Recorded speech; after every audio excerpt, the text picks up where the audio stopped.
We ready? All right. Good afternoon. Welcome to Charge Conference. My name is Jenny Collins. I am the District Superintendent for the Flint Hills and the Topeka districts. I live in Abilene, this is one of the closest places to where I live. My husband serves there at Abilene First at the church there. So it's good to be with you today. Our first order of business is to elect our recording secretary, and so basically the rule is if you want to take minutes for yourself instead of the person, vote no. Otherwise, please vote yes for Mary Jane. So, Mary Jane, if you would elect Mary Jane as your recording secretary, would you please raise your hand? And hands down. All those opposed, raise your hand. All right, Mary Jane, you are up. Thank you so much. I know. Well, I just want to start out today with just a short devotion, and this is something that is taken, this is not original to me, this is taken from Tom Berlin, who spoke at Leadership Institute this past fall. I watched it online, and he was talking about the book that he wrote during the pandemic, which is entitled Courage, Jesus and the Call to Brave Faith. And each chapter in his book talks about a different aspect of how Jesus shows courage. And the one that he talked about there was how Jesus exhibits a clarity of mission. And he talks about this from the Gospel of Luke chapter 4, where Jesus goes out into the wilderness. And he talked about, why did Jesus go out into the wilderness? And he said his idea was that he went out in order to get clarity of his mission before he started his public ministry. And how often we have to kind of go have that time apart for ourselves, either individually or as a church, in order to get our own clarity of mission. And he talked about this passage and about how Jesus goes out into the wilderness and he gets his clarity of mission. And what happens often when we get clarity of mission is that often people start to question it. Other people start to have questions. We may be clear, and then other people just say things that question our own clarity of mission. And he said when Jesus comes back, after his being out in the wilderness, he comes to Nazareth. This is in Luke chapter 4, verse 16. He came to Nazareth where he had been brought up, and he went to the synagogue on the Sabbath day, as was his custom. And he stood up to read, and the scroll of the prophet Isaiah was given to him. And he unrolled the scroll and found the place where it was written, "The Spirit of the Lord is upon me, because he has anointed me to bring good news to the poor.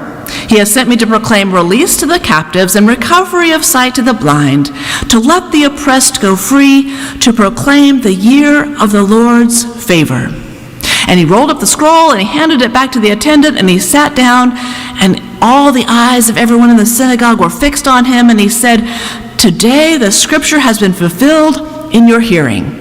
He had a clarity of his mission. He said, "This is about me." And then everything started to go downhill. And we see in just a few verses later, they start talking about, well, isn't this just Joseph's son? We know who this guy is. Who is he to say this has been fulfilled in your hearing? And he said when they heard this, all in the synagogue were filled with rage, and they got up and they drove him out of town, and they led him to the brow of the hill on which their town was built, so they might hurl him off a cliff. But he passed through the midst of them and went on his way. And Tom Berlin said, as he was thinking about this passage, it's like, Jesus knew his clarity of mission. People got upset. They wanted to throw him off a cliff. And what did Jesus do? He kept on walking. He said that's often what we need to remember, that we often need that time to get away, to get our clarity of mission. And then when we have that clarity of mission and people maybe disagree with us and they want to throw us off a cliff, we need to just keep walking, keep on with that clarity of mission, keep on with what God is calling us to do. And so I just want to share that with you today as you seek to get that clarity of mission here in your own congregation, in your own personal lives. And as you get that clarity, keep going, take courage that Christ is with you, leading you on that mission. Amen. We're going to go through our various things for our packet. You've got hopefully everybody has a packet. Anyone not get one that needs one? I don't have them, but maybe somebody does. Okay, they're out there, right? Okay, looks like everybody got one. They're up here. They're up here if you need one. So we think these are probably in the order, so we're going to kind of just go through here. And our first item is the approval of the minutes from the 2020 Charge Conference. And this was done in a different way. This was, just a little over a year ago. We had a big, big Zoom webinar for both districts, both the Flint Hills and the Topeka districts, and you approved everything locally, and then we got on to kind of approve those on the Zoom webinar. So on this first screen sheet, you have, we didn't quite get all the minutes. We couldn't quite find what it was, and it was just kind of a chaotic year. So here you've got some recollections, okay, of the minutes. So if you would approve these, would you raise your hand? Hands down, and if not, would you raise your hand? And those are approved. We're going to go next into some joys and celebrations of 2021, and so Mark Queen, I invite you to come up and just share with us.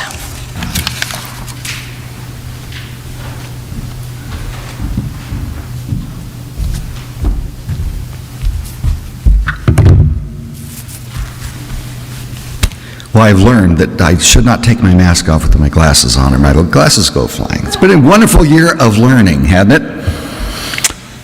Well, first of all, I have some very, very big news. How many of you were watching the news immediately coming into here? Nobody. This is fresh. Not surprising to anybody, the COVID pandemic continues to affect the world as well as our church. However, today's news, many people are not aware that Covis has twin cousins. They are Covis and Carvis, and they have now been identified that they all too have entered into the world. The symptoms of these new strains are an incredible sense of gratitude and tolerance for others. Pay attention. Start watching for Covis and Curvis. They're out there. Both results of these two strains, or that those affected by them, continue to show the love of Christ with others as well as the lost. Big news. As we look back over the year, we can remember that we started the year that we had a surplus and that we made a contribution to the Thrive ministry, an important ministry of a church that claims to be the community church. Wonderful results. The trustees this year handled two major expenses. They handle a lot of things for the benefit of this church, but two major expenses this year were roofs for both the Education Center and the Harris Activity Center. So although it seems like God reigns, that may be true, but if you want to keep the rain out of your building, you have to take care of roofs. So we'll continue to do that. Thank you, trustees, for all of the work that you do to make wise decisions with the resources. On a lighter note, it's very appropriate to recognize that inside of the parsonage, the toilets were replaced. I think that pretty much sums up 2021 and the COVID pandemic, don't you think? We need to keep our maintenance on track, regardless of what it is. I want to think about our worship services during the year. We've been masked, unmasked, remasked, but we continue to ask, please be kind and do unto others as, well, in this building we know the rest of that phrase. Services have been online, on time, and occasionally we've only had them one time. But I want to lift up all of those people behind the scenes that make that happen. Our staff does a great job, our pastors do a great job of preaching, but we've got custodians, we have office staff, we have ushers, we have greeters, we have sound people. And it takes all of those people for us to be the church that we are. So thank you. When you look through your report, you'll see that our church's foundation continues to operate, which supports the budget that we have here at the church. It supports us in so many ways. Some people don't know that the church foundation is an independent organization. It rests free of the church's oversight. It has a board that prepares, but we work like a sister and a brother that really has an impact for ministry. If you haven't really understood or taken time to collaborate with the foundation in some way, I would encourage you to think about that. The preschool and the We program continue to operate this year, which is pretty amazing, knowing that when you make a difference in a child's life, that has a ripple effect. They're out there, they're in the community, and when you make a difference in a child's life, you make a difference in their family's life. This year there were about 50 children in preschool and another 120 approximately in the We program. The preschool also is a standalone legal entity to us that we support with our budget. And I'm pleased to announce that Lindsay and her team were able to secure a $60,000 grant that's going to be able to make a difference with their furnishings, with the dream list that the teachers have of how we impact the children that come into the program, as well as be in collaboration with us as a church. Our youth group found fun at the Brents Farm Market. They met with masks and Zoomed through Zoom meetings as well. The confirmation this class year had our first out-of-state participant. This should be making us all curious about how we can invite others with us to make a difference for Christ, even if it's only in a virtual way. When it comes to our staff, we gave Doug Register a blessing as he moved into retirement, and we got a pretty good feller that came on board. It's exciting to watch Courtney's duties and responsibilities get outlined and rolled out as she continues her advancement into her world. Mary and Melanie continue to serve God and serve with us as elders of the church. By the way, I began to play, there's an app online, if you don't know, that you can take words, put them together, and then you can do a scramble and say, what can you make out of these words? Well, I tried your first names, I tried your last names together, and there's all kinds of crazy stuff that comes up. But uniquely enough, there's not a single word that you can really put together with only their letters. You have to add another letter, whether you use their first name or their last name. You've got to put something else with that. To me, that means that we're no good without our pastors, and pastors need a flock to follow. It takes a collaborative effort. So Melanie and Barry, thank you for collaborating with us. We look forward to having you again this year. Our children's and family ministries continue to impact the world through children. Vacation Bible School became Sundays on the Farm. Moms who are getting better were Zooming more than ever. And this time it was behind a camera. And the pandemic can still not keep us from spreading the gospel in the form of Bibles, as the third graders again were able to receive their own version of the Word. May it have a deep impact on their life as they come on.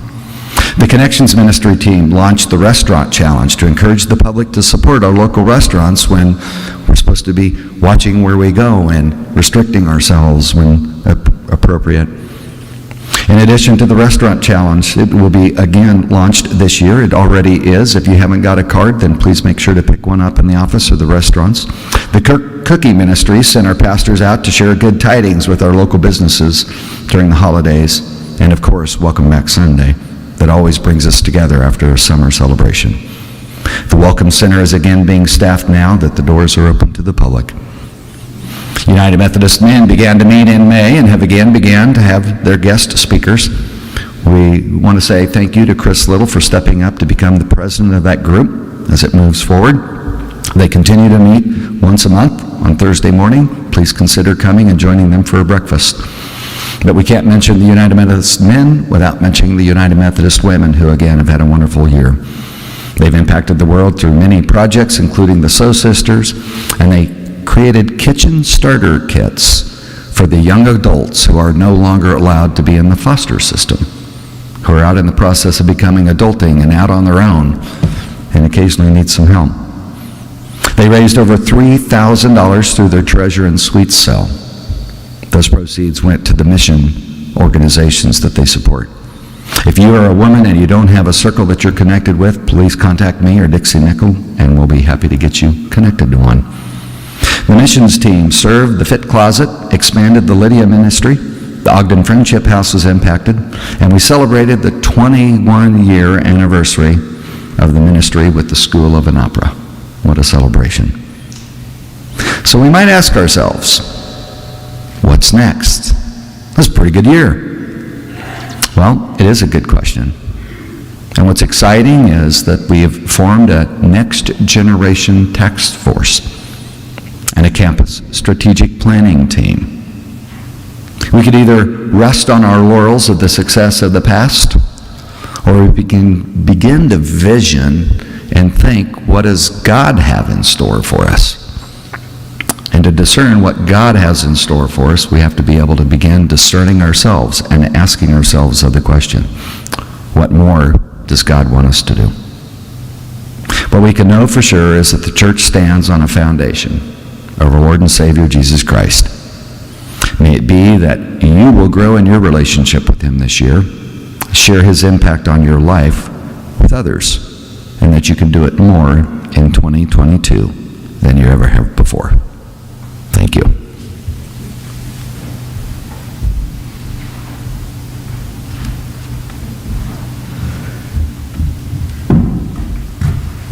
Thank you, Mark. You always share the conference packet reports more exciting than we could share them. Well done. We have our nomination report. If you turn to kind of page 1 on the peach color, we had a big year for nominations. We had to get not only a new treasurer for the first time in I don't know how many years that Brent have been serving. We also had some other vacancies and turnover with church council and our chair positions more so than usual. But nominations had a goal this year of trying to increase female leadership, young adult, youth leadership, and find leaders who had never served before. So that was our goal, and I'm proud of the work that the nominations committee did. We also started an effort to make sure that every committee possible has a YA representative, and that's a young adult representative who's 35 or under.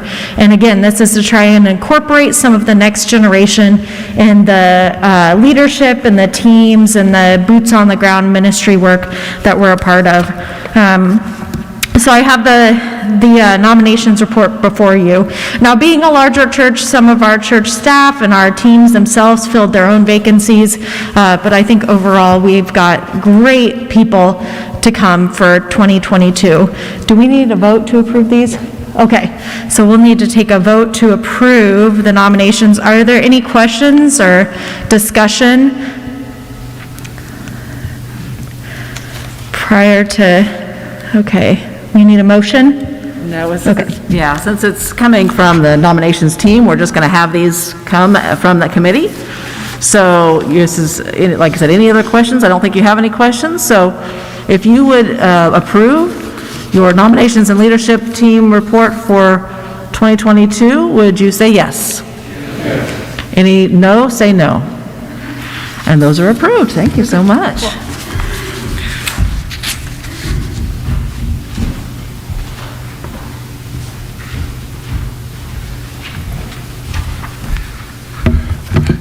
You know, with the strange year that we had, there was not a lot of movement in membership as far as a number of new people coming in, but we did have some new member classes and some folks join. We had a confirmation class. We've had some who have died in the past year and also transferred to other churches, but the numbers are almost identical. You can see them on that green sheet, our membership numbers. Our average worship attendance is on there, and that does not include any online worship. It is almost impossible to get a good figure of how many many people worship online. There's different formulas you can try to put together and do that, but obviously our attendance is somewhere 40 to 50% of what it was before COVID. But we do know that we're reaching a lot of people online. So those are the membership numbers there. We also have a reading list. A reading list is, if you don't know, are folks that have usually moved away, that are still on our membership rolls. It's just an opportunity for us to kind of clean up the rolls. We do it in 3 reads so that we try to give them time. If somebody says, oh no, I'm still around, I want to be part of the church, that they can do that. The 3rd read, we then take them off the membership rolls. However, here's what you need to know. If somebody would come back to the church and say, I'm a member here, you should have never taken me off, we say, all right, and we put them back on. That this is more how we kind of keep track of our membership than it is a way to try to kick people off. We don't want anybody to leave, but a lot of these are, at times, they're children of folks that are part of the church, and their children are married, have their own families, have their own churches. But as you see the names there, if there's anybody on the list that you say, that, they shouldn't be taken off. We see them in church all the time. We gladly just cross them off here. So, is there any?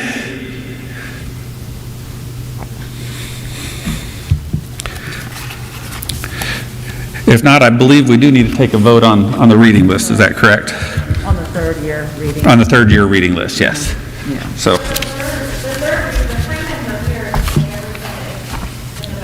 Oh, yeah? Rob and Renee Freeman? Okay, so cross them off your 3rd year, unless they're wanting to be taken off and just come. Yep, all right. Any other changes that you know of? The membership loans don't quite match up. Still a gain of 22 and a loss of 29, but then the total at the bottom only shows a difference of 4. I think it should be 7. So. That is correct. We'll double check that in the office and make that correction. Thank you for catching that. Yep. Okay, and so like on the orange page with the membership, the reading list, we read them for 3 years, 1st read, 2nd read. The ones we're actually voting on is a 3rd year reading, and those are the ones that would be removed from the professing membership for this year. But they would stay on as baptized members, kind of, so like that. Okay, any other folks on those lists that you know of that need to be taken off of the removal? All right, if you would approve this 3rd year reading and to remove those folks from the professing membership, would you say yes? And if you would not approve it, would you say no? And those are approved. Thank you very much.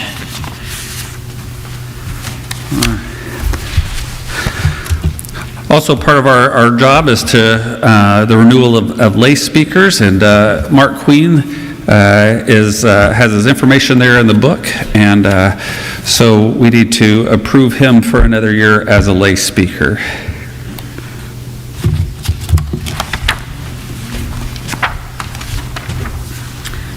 And this is on the purple sheets, just right before the membership stuff. And so if you would recommend that Mark Queen continue as a lay speaker, would you say yes? Yes. And if you would not, would you say no? And he is recommended. Thank you very much. Let's see, what are we next? Oh.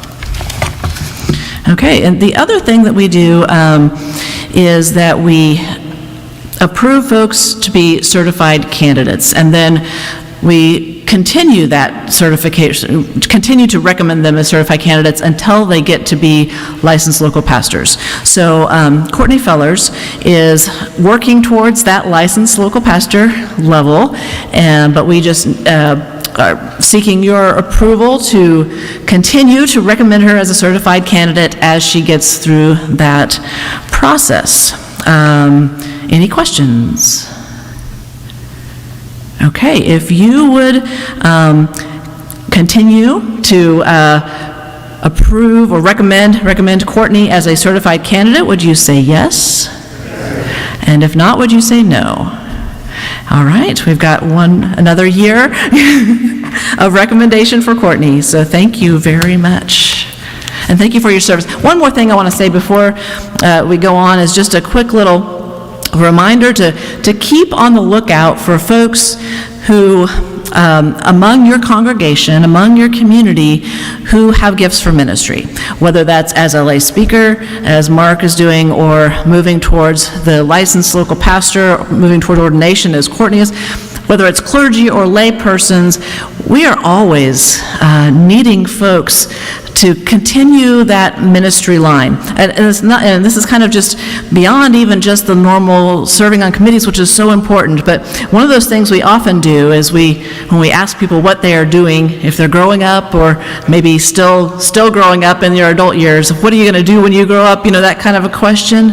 Often we forget to ask that about ministry. And so this is where that nurturing, that kind of discovery often happens. So keep a lookout for folks who you see might have a call to ministry, and encourage that and have them talk to one of your pastors if you see those gifts. So thank you. Just to add to that, this may be the last time we vote for Courtney for this, because she is at a place in seminary where she will apply as a licensed local pastor, which will put her in a new category. And the exciting news is that when she started this journey, we went to the district superintendent and said, Courtney is becoming a pastor, and we don't want to lose her here. What do we have to do to keep her here? And so we have made arrangements to do that, so that as she becomes a licensed local pastor, that they will appoint her right here at First United Methodist Church. And so we are very excited as she changes her role there. And you'll see that in the budget. Yes. Yeah. We were not going to let her go, so she didn't have a choice. We didn't ask her what she wanted. We also have another person that is in the process of candidacy, so we will have another vote here at some point on that. Wanted to share with you just a little bit about the Stewardship Campaign before we get to the budget. Our Stewardship Campaign was not over the top this year, and we get a little nervous sometimes, especially during COVID, when we don't know who's still part of the church and who isn't, and are they still connected? And so when we did the Stewardship Campaign, we actually were very pleased that not only did we receive more pledges this year than the previous year, but if I do my numbers correctly, that we had last year about 875,000 in identified pledges, and this year we have 932,000 in pledges. So over $50,000 higher in pledges than we had the previous year. And so we were very excited that this congregation continues to give and to support and to be a part of that. And even though we know that giving has declined over the last few years, we're very excited about the pledges that came in this year. And so we'll turn that over then to Brady and Don with the budget and the pastor salaries.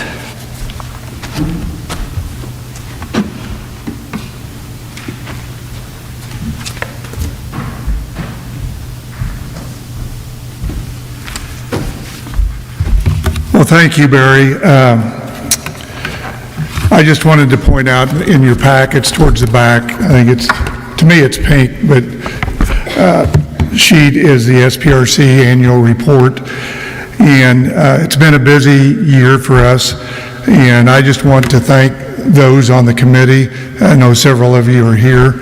We're kind of the human relations part of the church as far as hiring and if there's any issues dealing with those. So thank you for those of you that have served on the committee and are continuing to serve. And I also want to say thank you to Randy Peterson. Randy will be our chair, actually started here January 1. So thank you, Randy, for doing that. You'll do a wonderful job.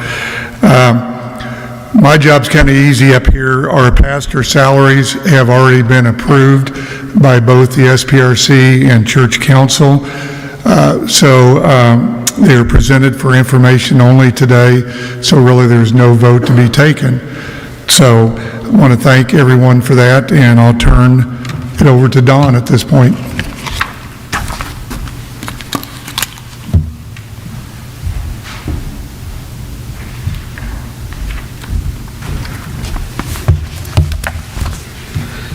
Thank you, Brady. The orange, that is bright orange too, section of your packet would have the financial information. I'm sure you've all probably already read my thrilling annual report that after 9 years, it was actually done on time without 5 reminders. So Kathleen was shocked, I think. So as far as last year, it was another challenging year. COVID creates lots of challenges. From that standpoint, we had some real salvation, though, in the payroll protection program, the loan that we got that turned into a grant, I guess, in 2020 really helped us out financially through the year and left us in very good shape. Plus, the years prior to the last 2 or 3, we had been operating with quite a bit of reserve, and we're able to put some of that away for an emergency fund and a contingency fund, and so we were able to draw on those funds as we've been running a little bit of a deficit budget the last 2 or 3 years. And as you look at next year's budget, you'll see we're going to continue to do that. But our committees and Barry and Melanie and everybody involved were able to go in, and they cut $100,000, about 8% of our budget was cut to try to get us back to a more of a balanced budget, was where we want to operate for sure. When I started on finance 13 years ago, we spent most of our committee meetings counting up how many months had 5 Sundays in them to see if we're going to make the budget. So hopefully we never get back to those days again, and thanks to the generosity of this church, we've been doing very, very well. But we do still this year, as Barry indicated, our pledges are up a little bit, but we will still draw upon, I think it ended up at $45,000 $41,000 out of the contingency to balance the budget for this year. And we'll get a good year, we won't need that. It'll still be there probably next year. So, but we did use that to be able to provide a balanced budget for you all. So it's there in orange. I'd answer any questions if I could. Before we vote, two people I want to recognize. One is Mary Jane, who does the secretarial work for the committee, but also does a lot of the stuff with the daily expenses and that type of thing. And I don't think Ben Brent is here. Somebody already mentioned Ben, but has been doing this church treasurer thing for many, many years. Gets to be a bit of a thankless job, and so we want to always appreciate Ben for all the work that he did. So with that, we'll submit the budget.